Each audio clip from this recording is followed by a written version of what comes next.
though, and how impressive was it to see him bounce back the Saturday night and at least get that win? Well, it was critical to come back and win on Saturday night. I mean, it was critical.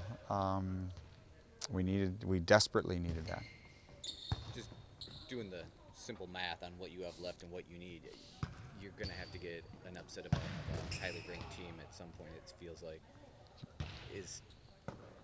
what about Stanford and how do you match up against them and how do you beat them? It's a good time to do this. We need to play better. We need to we need to pass really well. We need to serve better, and we need to cut down our errors. 20 hitting errors, even against Colorado, and it's 20 hitting errors. Now we had 31 total hitting errors they put on the stat sheet, but they had 11 blocks, so 11 minus 31 is 20. You can't do that.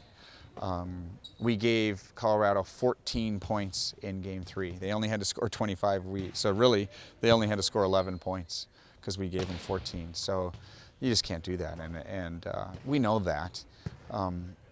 But it's, we just have to play significantly better. Lindsay's done a great job, I think, this week. We just kind of made her aware of how many hitting errors there really are, and we didn't do anything other than just make her aware. Had her hit a ball every time she had a hitting error, and she changed that immediately. So, hopefully those little things that we can do, other than saying we can't do it, we got to come up with different ways all the time, and that's where we are, just searching for ways to come up with answers. You guys haven't been in this situation very often in your time here. How do you approach it as a coaching staff? Again, we're just trying to get better. I mean, just try to, everybody's frustrated. Everybody's disappointed in terms of where we are, but it doesn't matter. I mean, we still got a shot. So let's play the next point. I mean, let's try to win the first point against Stanford. That's the only thing I'm thinking right now. How much of a balance is it to make them aware of what they need to do without making them so worried about the long-term goals? There are no long-term goals. I mean, right now, literally, I don't think that part's pretty easy in terms of long-term goals. It's the balance is making them aware of what we need to do better and still have enough confidence to execute it.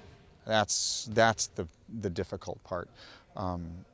You need to risk, and you need to have the confidence to risk, and that's kind of where we are right now. We can keep it in the court, but we're not swinging hard to keep it in the court, and you still have to be able to do that. What kind of factors led to the return of the 6-2, and how did you feel like it went? The factor that led into it is the definition of insanity. Why keep doing the same thing over and over when it's not working, and expecting a different result. And so that was the reason to do that. It was more of a defensive move, though? It was, I mean, part of it's for blocking. We weren't getting any attack out of the back row. So we were hitting negative for the year out of the back row. So one of the reasons to do that. So if everybody goes back to 2012 when we were very good, obviously, Elena's attacking out of the back row. We had that right side attack out of the back row or in the front row in all 6 rotations. So we always could attack from there. We weren't getting that. We were hitting, matter of fact, we were not only getting it, it wasn't giving us, it was actually hurting us. Rotation 5, which was Maggie in middle front, was killing us. It was causing runs of points, and it was minus for the year. And so you put those factors together, so we got to do something better. And Taylor on the right was awesome this past weekend, and she's had a great week of practice on it. So that part looks very good. So now at least we have the right side attack in all 6 rotations now. So you're sticking with that until something goes wrong with that? As for right now, we're sticking with it.